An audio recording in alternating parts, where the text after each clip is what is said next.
नमस्कार साथियों, मैं आपका दोस्त आपका सहयोगी लेकर आ गया हूं आपके लिए 23 सितंबर 2021 का करंट अफेयर।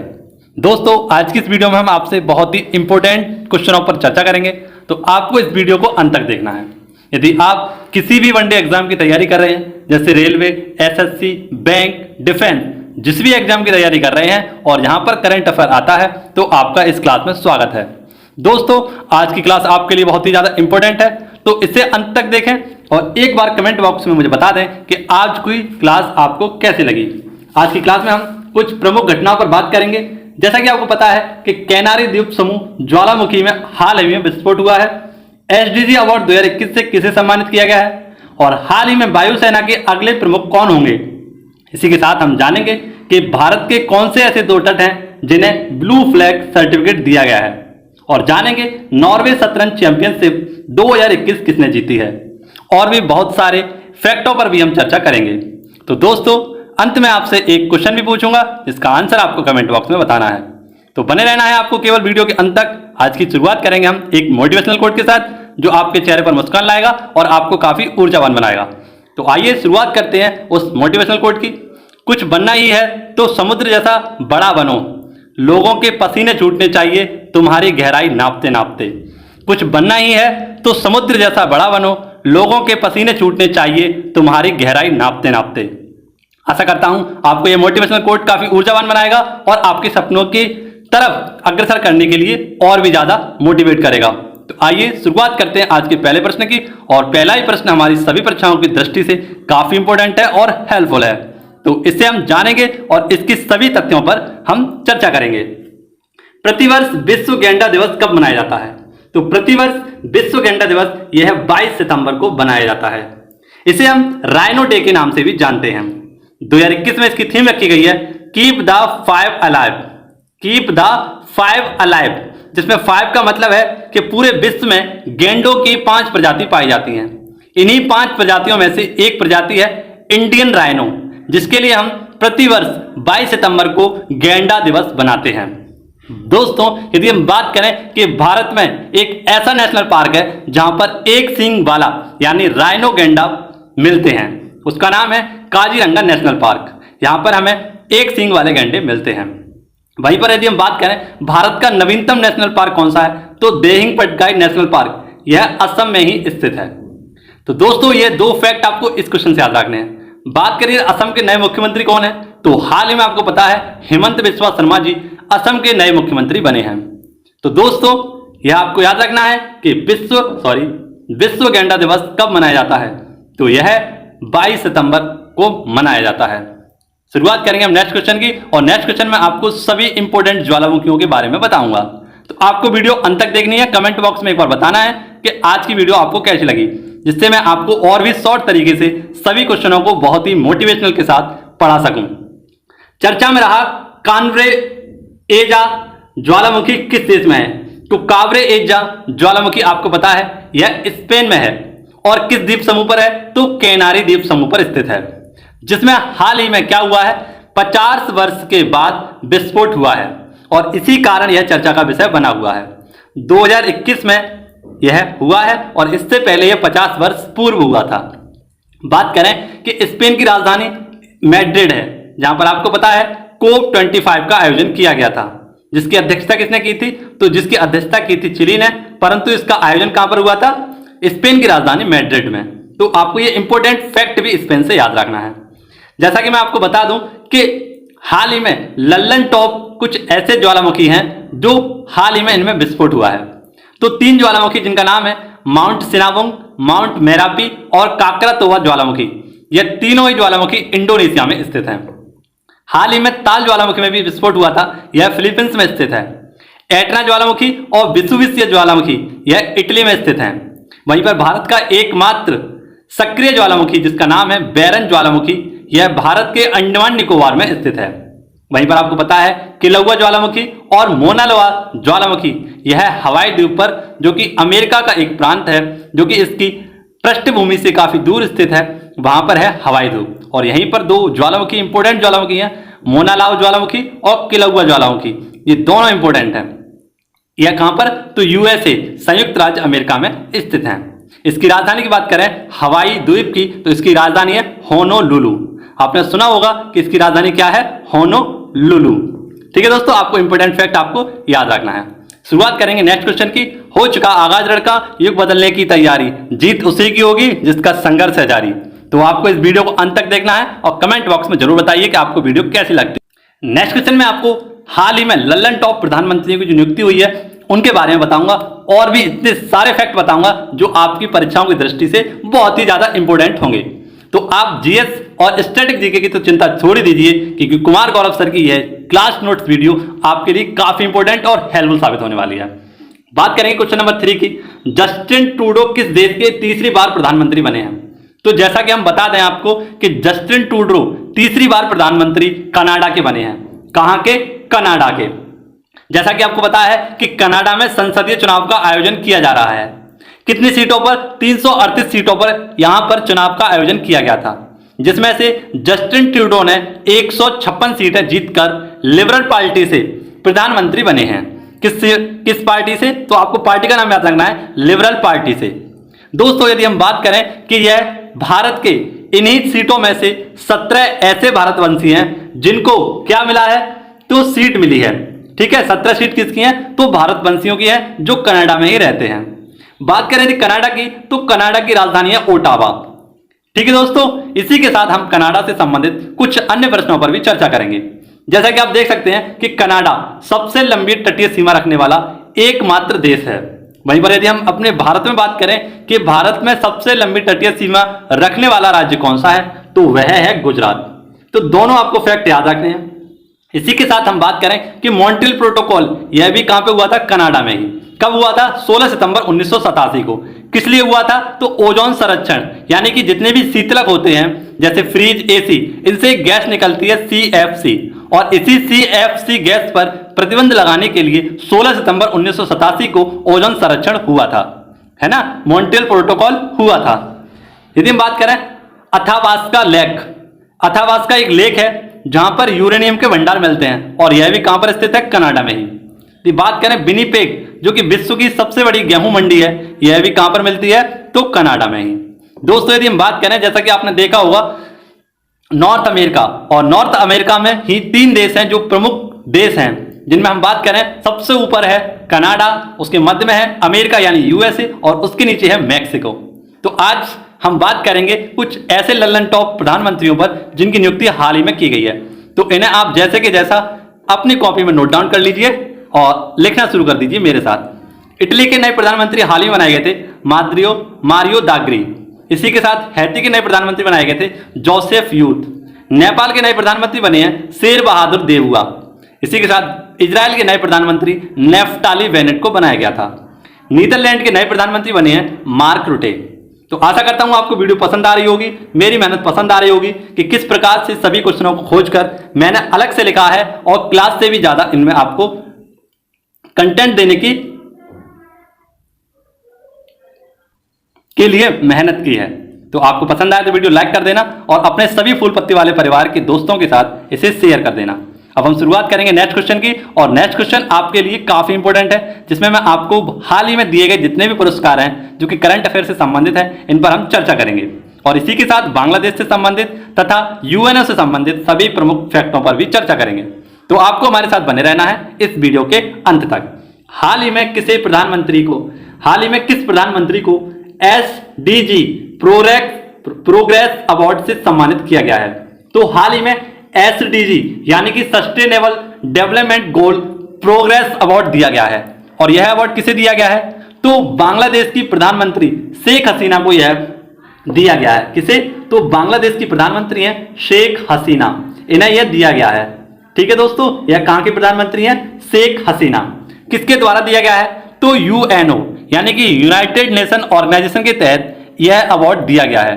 क्योंकि इन्होंने अपने देश में गरीबी को दूर किया है, रक्षा तंत्र में काफी ज्यादा प्रोत्साहन दिया है, और शांति के लिए बहुत बहुत बड़े कदम उठाए हैं, और इसी से प्रेरित होने के कारण UNO वर्ल्ड यूनाइटेड नेशन के द्वारा क्या दिया गया है? तो इन्हें यह प्रोग्रेस अवार्ड दिया गया है।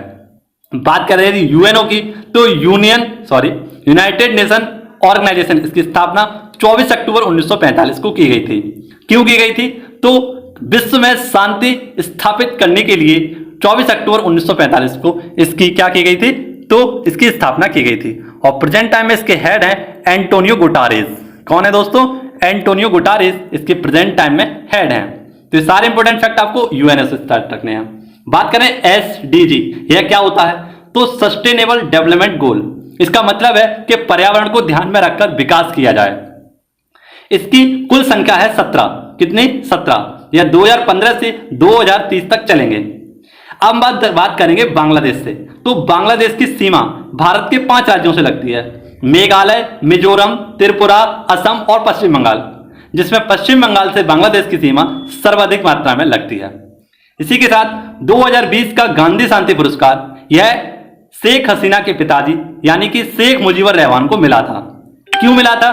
तो गांधी शांति पुरस्कार इन्हें दिया गया था और इन्हीं को बंगबंधु के नाम से जाना जाता है। किसके नाम से? तो बंगबंधु के नाम से। यदि बात करें कि आधुनिक बंगाल या आधुनिक बांग्लादेश की स्थापना किसके द्वारा की गई थी, तो शेख मुजीबुर रहमान के द्वारा ही की गई थी। तो ये सारे इंपॉर्टेंट फैक्ट आपको इस क्वेश्चन से याद रखने थे। आशा करता हूं आपको यह क्वेश्चन समझ में आया होगा। शुरुआत करेंगे हम नेक्स्ट क्वेश्चन की। क्वेश्चन नंबर 5 है हमारा। इसमें मैं आपको भारतीय वायुसेना से संबंधित जितने भी प्रमुख फैक्ट हैं उन पर हम चर्चा करेंगे और बहुत ही ज्यादा इंपॉर्टेंट जानकारियां आपको इस क्वेश्चन में देने वाला हूं, क्योंकि क्वेश्चन भी इंपॉर्टेंट है और इससे मिलने वाली जानकारियां भी आपके लिए उतनी ही इंपॉर्टेंट है जितना क्वेश्चन इंपॉर्टेंट है। हाल ही में 30 सितंबर 2021 को भारतीय वायुसेना प्रमुख का कार्यभार ग्रहण कौन करेंगे? तो इसका राइट आंसर तो हो जाएगा विवेक राम चौधरी यानी BR चौधरी। यह कौन थे? तो पूर्व उप प्रमुख थे, लेकिन अब यह 30 सितंबर 2021 को भारतीय वायुसेना के प्रमुख का कार्यभार संभालेंगे। इन्होंने किसका स्थान लेंगे? तो यह RK भदौरिया का स्थान लेगा, जिनका कार्यकाल 30 सितंबर को पूर्ण हो जाएगा और इनके स्थान पर आ जाएंगे BR राम चौधरी। दोस्तों, यदि हम बात करें कि भारतीय वायुसेना यह भारतीय सशस्त्र सेना का एक अंग है जो वायु युद्ध, वायु सुरक्षा एवं वायु चौकसी का कार्य करता है। महत्वपूर्ण काम देश के लिए यह संस्था करती है। इसकी स्थापना 8 अक्टूबर 1932 को रॉयल इंडियन एयरफोर्स के नाम से की गई थी। 8 अक्टूबर 1932 को रॉयल एयरफोर्स के नाम से की गई थी, परंतु 88 वर्ष पहले यानी कि 1950 में भारत के पूर्ण गणतंत्र होने पर रॉयल शब्द को हटाकर इंडियन एयरफोर्स कर दिया गया। कब? तो 1950 में। कब? 1950 में इसमें ऐसे क्या कर दिया? तो रॉयल शब्द को हटा दिया और यह क्या बन गई? तो इंडियन एयरफोर्स बन गई। और हम बात करें कि प्रत्येक वर्ष वायुसेना डे कब मनाया जाता है, तो यह 8 अक्टूबर को बनाया जाता है।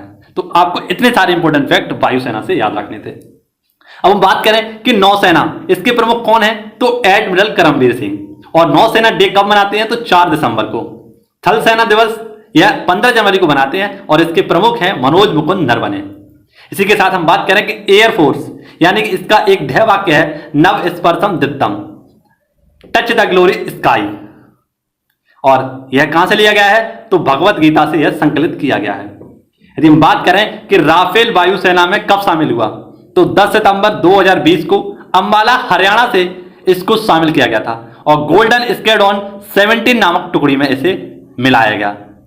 तो यह भी आपको याद रखना है। एक important fact, chief of the defence staff, तो यह है जनरल बिपिन रावत। ठीक है दोस्तों, आशा करता हूं आपको यह क्वेश्चन काफी अच्छा लगा होगा, क्वेश्चन की जानकारी काफी अच्छी लगी होंगी। यदि आपको ऐसा अच्छा लगता है तो एक बार कमेंट बॉक्स में मेरे लिए बताएं, जिससे कि मैं आपके लिए सभी क्वेश्चनों को और भी आसान तरीके से समझाने की कोशिश कर सकूं। हो चुका आगाज लड़का, युग बदलने की तैयारी, जीत उसी की होगी जिसका संघर्ष है जारी। तो मेरे साथ आप पूरी क्लास को अवश्य लिखें, क्योंकि आपका पसीना, आपकी मेहनत आपको आपकी सफलता तक पहुंचाएगी। यदि आप आज इस आधा घंटे क्लास को छोड़ते हैं तो आप सबसे बड़ा अपने परीक्षा की दृष्टि से नुकसान कर रहे हैं। तो दोस्तों, इस वीडियो को पूरा देखिए, अंत तक देखिए और कमेंट बॉक्स में मुझे एक बार जरूर बता दीजिए कि क्या आपको मेरी मेहनत पसंद आ रही है, क्या मेरा आपको पढ़ाना अच्छा लग रहा है, क्या आपको मेरे नोट्स पसंद आ रहे हैं। तो ऐसे सारे सवालों के जवाब आप कमेंट बॉक्स में मुझे दीजिए। शुरुआत करेंगे नेक्स्ट क्वेश्चन की। किन 2 समुद्र तटों को ब्लू फ्लैग प्रमाण पत्र से सम्मानित किया गया है? तो यह क्या होता है ब्लू फ्लैग प्रमाण पत्र? यह समुद्र तटों को क्यों दिया जाता है? तो यह समुद्र तटों को इसलिए दिया जाता है कि क्योंकि क्या वे समुद्र तट साफ स्वच्छ रहते हैं, क्या उन पर कोई गंदगी नहीं होती है। तो भारत के ऐसे 10 समुद्र तटों को ब्लू फ्लैग प्रमाण पत्र दिया गया है। ब्लू फ्लैग प्रमाण पत्र सर्टिफिकेशन दिया गया है। साफ स्वच्छ समुद्र तटों को यह दिया जाता है और किसके द्वारा दिया जाता है? तो FEE foundation for environment education, जिसका हेडक्वार्टर डेनमार्क में स्थित है, इसके द्वारा ब्लू फ्लैग सर्टिफिकेशन दिया जाता है। यह 2020 में 8 समुद्र तटों को दिया गया था, जबकि 2021 में 2 समुद्र तटों को दिया गया है, जिनमें वे 2 नए समुद्र तट हैं, कोवलम समुद्र तट जो कि तमिलनाडु में स्थित है और ईडन समुद्र तट जो कि पांडुचेरी में स्थित है। अब कुल ब्लू फ्लैग सर्टिफिकेट वाले जो समुद्र तट हैं उनकी संख्या हो चुकी है 10। तो यह आपको याद रखना है। इनमें यदि हम बात करें, सबसे प्रमुख है राधानगर जो कि अंडमान निकोबार का है, इसे 2020 में दिया गया था। अब इंपॉर्टेंट फैक्ट हम देखें कि समुद्री विरासत संग्रहालय यह कहां पर है? तो यह लोथल गुजरात में बनाया जाएगा। क्या? समुद्री विरासत संग्रहालय। एक 2 इंपॉर्टेंट फैक्ट जो आपको इन क्वेश्चनों से याद रखने हैं। एन रंगास्वामी यह पांडुचेरी के नए सीएम बने हैं। पांडुचेरी के नए सीएम बने हैं एन रंगास्वामी। M.K. स्टालिन यह तमिलनाडु के नए सीएम बने हैं। पांडुचेरी से आपको एक फैक्ट और याद रखना है कि पांडुचेरी के 4 जिले हैं, यनम, कराईकल, माहे और पांडुचेरी। और पांडुचेरी ही फ्रांस के अधीन था और इसे कब? तो 1961 में इसे आजाद करा लिया गया। इसमें मुझे थोड़ा सा डाउट लग रहा है, तो आप एक बार कंफर्म करके मुझे कमेंट बॉक्स में अवश्य बताना। दोस्तों, यदि हम बात करें डेनमार्क की, तो इसकी राजधानी है कोपेनहेगन और यह डेनमार्क कहां पर स्थित है? तो जटलैंड प्रायद्वीप पर। और डेनमार्क का कब्जा किस पर है? तो ग्रीनलैंड पर, यानी ग्रीनलैंड डेनमार्क के अधीन है। तो ये सारे इंपॉर्टेंट फैक्ट आपको इस क्वेश्चन से याद रखने थे। शुरुआत करेंगे नेक्स्ट क्वेश्चन की। नेक्स्ट क्वेश्चन हमारा, हाल ही में किस भारतीय ने नॉर्वे शतरंज ओपन 2021 मास्टर वर्ग को जीता है? तो इसे जीता है डी गुकेश, जो कि भारत के सबसे युवा ग्रैंड मास्टर हैं। इनके द्वारा नॉर्वे शतरंज ओपन चैंपियनशिप जीता गया है। और यह किस खेल से तो शतरंज खेल से यह संबंधित है। बात करें थी विश्व शतरंज दिवस कब मनाया जाता है? तो 20 जुलाई को विश्व शतरंज दिवस बनाया जाता है और इसकी शुरुआत 2020 से की गई थी। यदि बात करें कुछ इंपॉर्टेंट फैक्टों पर, तो प्रथम ग्रैंड मास्टर थे यह विश्वनाथ आनंद और इनकी एक फेमस बुक है जिसका नाम है माइंड मास्टर। यह भी क्वेश्चन वही हो गया सेम। यदि हम बात करें 69वें ग्रैंड मास्टर कौन थे? तो हर्षित राजा। और हाल ही मैंने आपको पिछले दिन पढ़ाया था 70वें ग्रैंड मास्टर कौन बने हैं? तो राजा ऋत्विक। वहीं पर सबसे युवा विश्व के जो ग्रैंड मास्टर हैं वह हैं अभिमन्यु मिश्र और पहली महिला ग्रैंड मास्टर बनी हैं वह हैं विजय लक्ष्मी पंडित। ठीक है दोस्तों, तो ये सारे फैक्ट आपको इस क्वेश्चन से याद रखने थे। शुरुआत करेंगे नेक्स्ट क्वेश्चन की और नेक्स्ट क्वेश्चन आपकी परीक्षा की दृष्टि से काफी इंपोर्टेंट है। इसमें मैं आपको पूरा का पूरा लिख कर लेकर आया हूं, काफी मेहनत कर लगी थी इस क्वेश्चन को लिखने में। हाल ही क्वेश्चन है, हाल ही में 8 लेखकों को राष्ट्रीय अकादमी फेलोशिप के लिए चुना गया है, वे कौन कौन हैं? तो हम बात करें कि हाल ही में 8 लोगों को या 8 लेखकों को साहित्य अकादमी फेलोशिप के लिए चुना गया है। यह साहित्य अकादमी, इसकी स्थापना कब हुई थी? तो 1954 में और यह पुरस्कार 24 भाषाओं में दिया जाता है। तो 22+2 मैंने इसलिए लिखा है क्योंकि भारतीय संविधान की 22 भाषाओं में और 2 अन्य भाषाएं जिनमें अंग्रेजी और राजस्थानी शामिल है, इन 2 और भाषाओं में साहित्य अकादमी पुरस्कार दिया जाता है। तो टोटल भाषाएं कितनी होंगी? 24 भाषाएं आपको याद रखना है। यदि बात करें कि 2021 में 8 ऐसे कौन से लेखक हैं जो फेलोशिप के लिए चुने गए हैं, तो सारे 8 के नाम मैं लिख के ले आया हूं और इंपोर्टेंट मैं आपको बताने वाला हूं। जैसे कि हिंदी के लिए विनोद कुमार शुक्ला को चुना गया है, अंग्रेजी के लिए रस्किन बॉन्ड के लिए चुना गया है, तमिल के लिए इंदिरा पार्थ सारथी को चुना गया है, संस्कृत के लिए स्वामी रामभद्राचार्य जी को चुना गया है, मराठी भाषा के लिए डॉक्टर भालभद्र नेमाड़े को चुना गया है और पंजाबी भाषा के लिए डॉक्टर तेजवंत सिंह के लिए चुना गया है, मलयालम भाषा के लिए एम लीलावती और बंगाली भाषा के लिए सिरदेरु मुखोपाध्याय जी को चुना गया है। अब इनमें से इंपॉर्टेंट हमारे लिए हिंदी, अंग्रेजी, संस्कृत और मलयालम, तो आपको इसे देखना है। अब कुछ ऐसे इंपॉर्टेंट फैक्ट जो आपको अलग से याद रखने हैं, तो इन्हें भी आप एक बार नजर डाल लीजिए। प्रथम ज्ञानपीठ पुरस्कार यह जीएस ग्रुप को दिया गया था मलयालम भाषा के लिए। वहीं पर 55वां ज्ञानपीठ पुरस्कार यह अक्कीतम अच्युतम नंबूदिरी को, और यह भी मलयालम भाषा के लिए ही दिया गया था। हिंदी का साहित्य पुरस्कार, यह क्वेश्चन हाल ही में पिछली परीक्षाओं में बना है कि हिंदी का साहित्य पुरस्कार किसे दिया गया था, तो अनामिका को, और उनकी जो उपन्यास है या उनकी जो बुक है वह टोकरी में दिंगत, इसके लिए इन्हें दिया गया था। साहित्य पुरस्कार अंग्रेजी के लिए किसे दिया गया, तो अरुंधति रॉय सुब्रमण्यन को यह दिया गया था और इनकी रचना थी when the God is traveller. तो सारे इंपॉर्टेंट फैक्ट आपको याद रखने हैं। आशा करता हूं आपको वीडियो पसंद आ रही होगी। आइए शुरुआत करेंगे नेक्स्ट क्वेश्चन की। और नेक्स्ट क्वेश्चन परीक्षा की दृष्टि से काफी इंपॉर्टेंट है और नासा से संबंधित जितने भी फैक्ट हैं मैं आपको इस क्वेश्चन में बताने वाला हूं। इसी के साथ अन्य जितने भी संबंधित है अंतरिक्ष से क्वेश्चन, उन सभी क्वेश्चनों पर भी चर्चा करूंगा। चर्चा में रहा वाइपर रोवर किस अंतरिक्ष एजेंसी से संबंधित है, तो यह नासा स्पेस एजेंसी है अमेरिका की, इससे संबंधित है। यह वाइपर रोवर क्या है, तो यह चंद्रमा के दक्षिणी ध्रुव के जो नोवेल क्रेटर है इसके अंदर जाएगा और यह पहला ऐसा रोवर होगा जो चंद्रमा के दक्षिणी छोर पर उतरेगा। यदि हम बात करें कि हाल ही में आपको पता है कि भारत ने भी चंद्रमा पर एक रोवर भेजा था, परंतु उसके फेल हो जाने के कारण उसके रोवर से हमारा क्या हो गया था, संपर्क टूटने के कारण वह हमसे असंपर्क हो गया। इसीलिए हम चंद्रमा पर दक्षिणी छोर पर नहीं जा पाए। परंतु पुनः से अमेरिका ने एक वाइपर रोवर भेजा है जो क्या करेगा, तो यह चंद्रमा के दक्षिणी छोर पर जाएगा। अगर यह भी कामयाब होता है तो यह विश्व का पहला ऐसा रोवर होगा जो चंद्रमा के दक्षिणी छोर पर उतरेगा। यह किस रॉकेट के द्वारा जाएगा, तो यह फाल्कन 9 रॉकेट के द्वारा जाएगा, जो कि एलोन मस्क का एक क्या है, तो रॉकेट है। इसी के द्वारा 147 एक साथ रॉकेट को भेजने का रिकॉर्ड बनाया गया था। किसके द्वारा, तो फाल्कन 9 रॉकेट के द्वारा। यह क्वेश्चन भी आपको याद रखना है। यह कब भेजा जाएगा, तो 2023 में भेजा जाएगा। अब कुछ इंपॉर्टेंट फैक्ट आपको कुछ याद रखने हैं, जैसे कि जूरोंग रोवर यह चीन का था और मंगल मिशन से संबंधित था। होप मिशन यह यूएई का था और यह मंगल मिशन से संबंधित था। परसिवेंस रोवर यह अमेरिका का था और यह भी मंगल मिशन से संबंधित था। प्रज्ञान रोवर यह भारत का था और यह चंद्रमा से संबंधित था।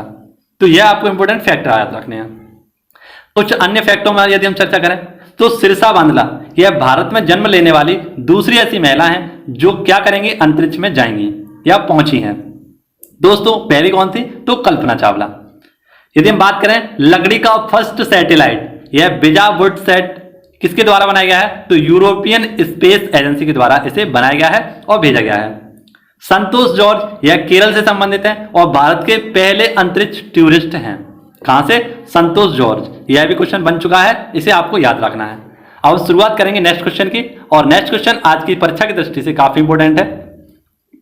दोस्तों यदि हम बात करें, हाल ही में बीजिंग 2022 शीतकालीन ओलंपिक का आदर्श वाक्य क्या घोषित किया गया है, तो इसका राइट आंसर हो जाएगा together for a shared future. यदि हम बात करें बीजिंग ओलंपिक 2022 यानी शीतकालीन ओलंपिक क्या है, आपको पता है कि हाल ही में टोक्यो ओलंपिक 2020 का आयोजन किया गया था, परंतु यदि हम बात करें वो कैसे थे, वो ग्रीष्मकालीन ओलंपिक थे और यह 2022 शीतकालीन ओलंपिक है। यदि हम बात करें कि 2022 में शीतकालीन ओलंपिक का क्या मतलब है, तो शीतकालीन ओलंपिक यह प्रत्येक ग्रीष्मकालीन ओलंपिक के 2 साल बाद होता है। यह आपको याद रखना है, प्रमुख फैक्ट है कि प्रत्येक ग्रीष्मकालीन ओलंपिक के 2 साल बाद क्या होते हैं, शीतकालीन ओलंपिक होते हैं। और यह कब होंगे, तो 2022 में होंगे। यदि बात करें यह कहां पर होंगे, तो चीन बीजिंग में इनका आयोजन किया जाएगा। दोस्तों आज की हमारी वीडियो के सभी नोट्स या क्वेश्चन समाप्त होते हैं। अब हम बात करेंगे फूल पत्ती वाले सवाल पर। यह फूल पत्ती वाले सवाल का आंसर आपको कमेंट बॉक्स में बताना है और हम बात करेंगे अभी कल वाले सवाल पर, जिसका आंसर मैं आज आपको बताऊंगा। संघाई सहयोग संगठन SCO शांतिपूर्ण मिशन 2021 के 6ठे संस्करण की मेजबानी किस देश ने की है, तो इसे आपको कमेंट बॉक्स में बताना है। हम बात करेंगे कल वाले फूल पत्ती वाले सवाल के आंसर की।